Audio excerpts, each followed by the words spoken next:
This year is the water snake. Okay, water snake means dark water snake. Very good. Water snake means two things. Okay, beyond water means danger. Okay, something like not so unstable. Okay, but another way is the snake is moving fast, very fast. Okay, in the forward. Okay, so we can say the economies in the coming 1 year should be much better than last year.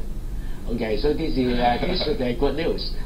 Very good news. Mark is smiling But over Mark, you there. kind of like think that as well, don't you? Got the data Yeah, to indicate what's going things on. are improving, that's for sure. And obviously in this region we've been heavily affected by the external environment. They say that in the year of the snake, the family, if there's a snake in the house, the family never goes hungry.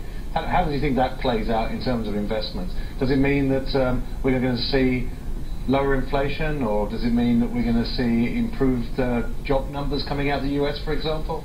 Yeah, let's see in this way. Okay, because when we look at this year, the earth is very strong. Okay, the earth means the property market. Right. So in the US, the property market should be going up, but it should be in the second quarter, not the first quarter. Okay, I have a joint question for both of you. Mark, you're overweight Chinese equity. That's right, yeah. So I want to know, what sectors do you prefer? Because if you were to ask Lewis, I'm sure you would say, or you'd agree that some of the bad elements, which is fire, so that means don't buy petrochemicals, don't buy oil. So I hope you don't have oil, petrochemicals in that.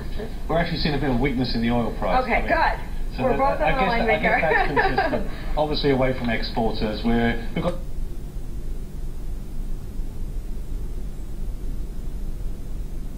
a heavy weight in cyclicals across the region, including China, and very much focused on the domestic sectors, which are likely to benefit from the policy initiatives coming up in China. So yeah, no surprises there. We're similarly aligned with many investors, but we're certainly overweight China compared to other markets in the region, and also Korea and Singapore as well. What about reading the tea leaves for this this debt talk over in the U.S.? We've got 1.6 trillion about to come in for automatic spending cuts, and that has got to be a concern. What about year of the snake in the House of the U.S., and is this a concern for you as well? Maybe Mark, you can start. Yes, sure. And Lewis, it's certainly a concern, and this has been a shadow which has been hanging over markets for some time. And we saw possibly it played into the GDP number in the fourth quarter, as consumers are a little bit more cautious, not knowing how the fiscal debate was going to fall and whether or not it was going to result in higher taxation. So they're being a little bit cautious. So it will play very heavily into this region. But I think more than that, we're very much focused on the domestic factors in Asia. We do see improvement for earnings growth. Even in China, where we've got modest earnings growth, EPS growth of around 8% this year. That's an improvement because we've seen significant margin compression in the last 2 years.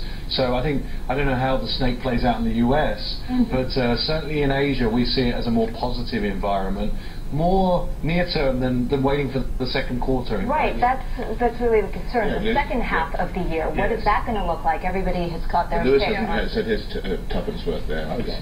But I think, okay, beside the what we concern about the US, about the Europe, okay, I'm thinking the stock market will going up in the third quarter in the Europe. So maybe the cash flow in the world, it may be We're going to direct see to sinusoidal nature and how the markets just like the respond. shape of the snake. Exactly. Yeah, that's quite interesting. I mean, Europe's had a very good run, of course, in the equity markets, and there was a recalibration during the second half of last year when the debt crisis looked like it was easing somewhat. But I think we are in for a bit more of a cautious time for Europe. I would agree with that. It's certainly pressure on earnings and the uncertainty over the budget, etc. Let's look at the Hang Seng, because if you take a look at the past 4 snake years, since 1965, they've been associated with horrific events. So 1965, we had the Vietnam War. 1977, you saw Elvis Presley die. 1989, we had the Tiananmen Square events in China. And then, of course, in 2001, 9/11, global recession. But when you look into the crystal ball, I'm hoping that you don't see any horrific events that are going to shake the global environment and more specifically the markets. But I think because, okay, on your point of view is right, okay, because we based on the past record and then focus the future, right? But actually for the snake, have some sort of difference, okay, have some sort of difference in every 12 years, okay. So for this year, the water snake is something different from the other snakes, okay, in the previous year. So we cannot just based on the past record to focus the future. But I think last year already the lower response of the global. Okay, now is the turning point to going up. Okay. Lewis, it's just if you're a snake, do you do better in the year of the snake? Is that necessary? Are you revealing your age? I'm not. Believe me, I wish I was. Well, maybe not. And let's say who does well then? In the year of the snake, out of all the other signs. Say for example, if you are snake, okay, we do not need to worry about the same year. Okay, when we look at the fortune book, most of people say, "Oh, this may not be too good for you." Okay, but in other point of view, it can be leading to some changes in our life, maybe change in career, change in our family life, something like that. So the changes can be good and can be bad. How about changes in our portfolio? Yeah, Well, I wanted to ask you that, Mark, because you're pretty optimistic about China, right? But if we look at More optimistic than we've been, yes. right, but not everybody agrees with that. Like a lot of mutual funds have been exiting. We've seen BRICS, equities falling in terms of Certainly, international investors yes, kind of moving Brazil out. in particular. So, but that's not necessarily your call. No, I think last year international investors made too much of the potential of the downturn, the hard landing scenario. And as we worked our way through to the end of the year, it was pretty evident that we were going to have a moderate slowdown, a soft landing.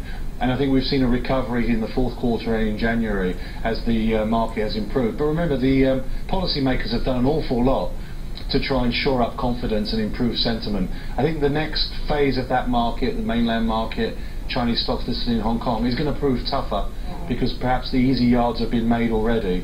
But now it's a question of whether the earnings outlook is going to be forthcoming. And as I say, a moderate improvement, and relative to the rest of the region, we're still going to see funds come back for China because remember, international investors are very heavily underweight. They're underweight Asia generally, but particularly China. We've already seen money flow back through India. Both fourth quarter we had 8 billion of new FII and we had 4 billion in January. So very significant flows. Not all of it going through to the equity market and reflected in performance because domestic investors have been selling in India. But overall we are seeing money come back to the markets where there's a perception they've underperformed. And what are the sectors you like, and does Lewis agree? I want to hear about this. Okay, but one thing I want to pointing out is because this year is there are two elements very strong. One is the earth, the other is the wood. Okay, the wood means the East Asia, the earth means the mainland China. So I can say the Asian and mainland China would again leading the world economy in the coming 1 year. That's the bottom line. Very quickly, one of our producers, my aunt, she wants to know what sort of year she's going to have, and she's a rat. Sorry, can you repeat once more? I said she's a rat, and she wants to know what sort of year she's going to have. I think coming 1 year is still good. Yeah, it's still good. Yeah. Okay. Yeah. Optimistic. No one ever has a bad year. The rat's No, going to it's have a good amazing year. that everybody's hedging their bets. Liz, well, thank you very much indeed. Of course, Mark, great to have you on the I'm going to program. ask you off camera about my year. Don't want to give away my age.